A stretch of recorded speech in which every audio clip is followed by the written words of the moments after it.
형제자 여러분 안녕하세요. 오늘은 12월 7일 금요일 전능자를 경외하는 이유라는 제목으로 욥기 37장 14절부터 24절까지를 묵상합니다. 14절 욥이여 이것을 듣고 가만히 서서 하나님의 오묘한 일을 깨달으라.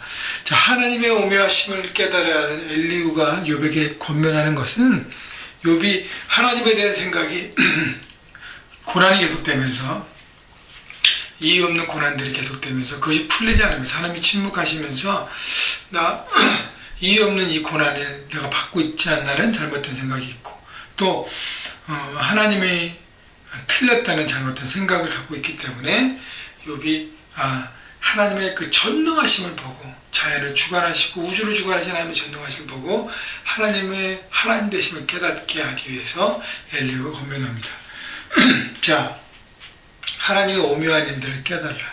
가만히 서서 중요한 건 묵상이라는 것이죠. 우리가 문제 가운데 막 헤매고 어려운 것들을 막 통과할 때 너무 그 문제에 묶여서 너무 그 일에 묶여 있어서 하나님을 제대로 바라보지 못할 때가 많습니다.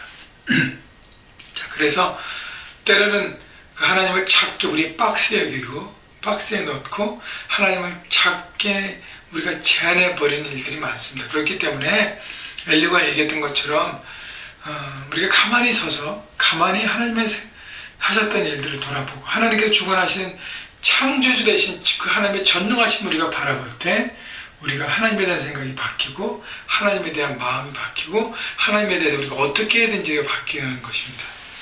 자, 15절 하나님이 이것들에게 명령하셔서 그 구름의 번개로 번쩍거리게 하시는 것을 그대가 아느냐. 자, 구름에 번쩍거리는 것, 그 번개도 하나님이 주관하시는 것을 아느냐는 거죠. 사람이 전기를 만들기 위해서 그 수많은 노력, 그 많은 것들을 장치하고 해도 어떻게 해요?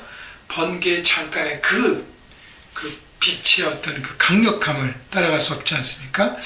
바로 그것. 16절 그대는 겹겹이 쌓인 구름과 완전한 지식의 경이로움을 아느냐. 구름이 겹겹이 쌓인데도 하늘에 이렇게 둥둥 떠 있잖아요. 그런 오묘함을 아느냐는 것이죠. 17절 땅이 고요할 때 남풍으로 말미암아 그대의 의복이 따뜻한 가석을 그대가 아느냐.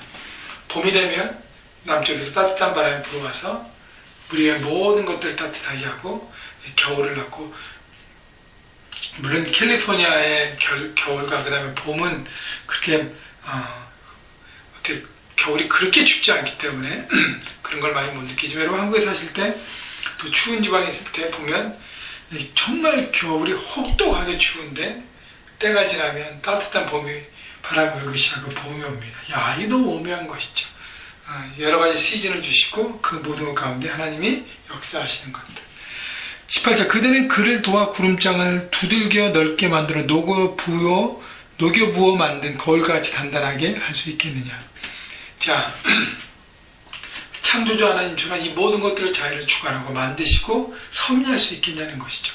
인간은 그 안에 작은 존재밖에 안 된다는 것을 얘기하고 있습니다. 여러분, 우리의 문제 가운데 묶여 있을 때 여러분 거기에 너무 머무르지 마십시오. 매일매일 우리는 문제와 페이스하고 있습니다. 그것만 생각하면 머리가 쥐날 것 같지 않습니까? 과연 어떻게 할 것인가? 내 인생이 이러다 끝날 것인가? 그러나 그 문제를 뛰어넘는 하나님을 바라보면 문제가 작게 보이기 시작해요. 늘 말씀드리잖아요. 그러면 창조자 하나님이 내 아버지라는 것을 믿기 때문에 작은 것들 믿음으로 통과할 수 있습니다.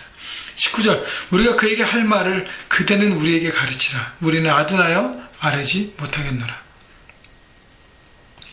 내가 말하고 싶은 것을 어찌 그에게 고할 수 있으랴. 삼켜지기를 바랄 자가 어디 있으랴.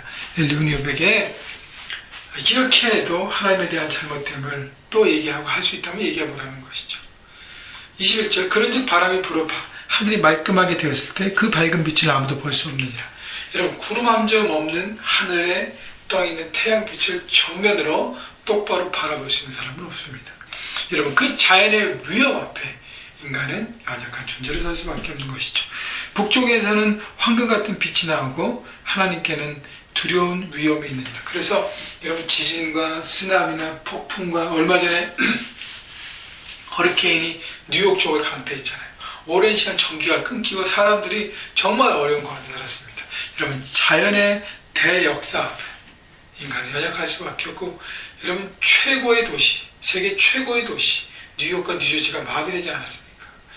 여러분 그렇기 때문에 우리는 그 자연을 충만하시는 하나님 앞에 두렵고 떨릴 수밖에 없다는 것입니다. 내 교만함 빨리 내려놓으십시오. 교만을 붙잡고 있는 한 우리는 미련한 무식한 하나님과 대결하는 삶을 살게 되는 것입니다. 23절 전능자를 우리가 찾을 수 없나니 그는 권능이 지극히 크사 정의나 무한한 공의를 굽지 아니하심이니라. 하나님의 전능하신 거룩함 앞에 우리가 함부로 다가갈 수 없다는 것이죠. 왜냐하면 우리는 죄인이기 때문에 하나님의 의 앞에 충돌되는 것입니다. 그래서 우리가 할 수 있는 일은 24절 그러므로 사람들은 그를 경외하고 그는 스스로 지혜롭다 하는 모든 자를 무시하느니라. 교만한 자를 하나님께서는 치신다는 것이죠. 우리가 하나님께 해야 될 일들은 바로 하나님을 경외하고 경배하는 것입니다. 여러분 욥도 이런 고백을 했는데 엘리야는 잘 이해를 못했던 것 같아요. 욥이 뭐라 그랬어요? 똑같이 하나님을 경외하는 것이 지혜의 근본이라고 했습니다. 하나님은 토론과 거래의 대상이 아니에요. 하나님은 예배와 찬양과 우리의 경외의 대상입니다. 여러분 그 하나님이 바라보시고 오늘도 그분을 믿는 믿음 가운데 하나님을 찬양하십시오. 하나님을 찬양하는 마음으로 여러분 삶의 현장 가운데 선포하십시오. 그것을 통해서 하나님께서 여러분 가운데 역사하실 것입니다. 때로는 문제가 있지만 그것은 아무런 큰 일이 아니고요. 하나님께서 주관하시는 역사의 한 일부분이라는 것을 믿고 오늘도 믿음의 걸음을 힘차게 달려가시는 여러분 모두가 되시기를 주님의 이름으로 축원합니다.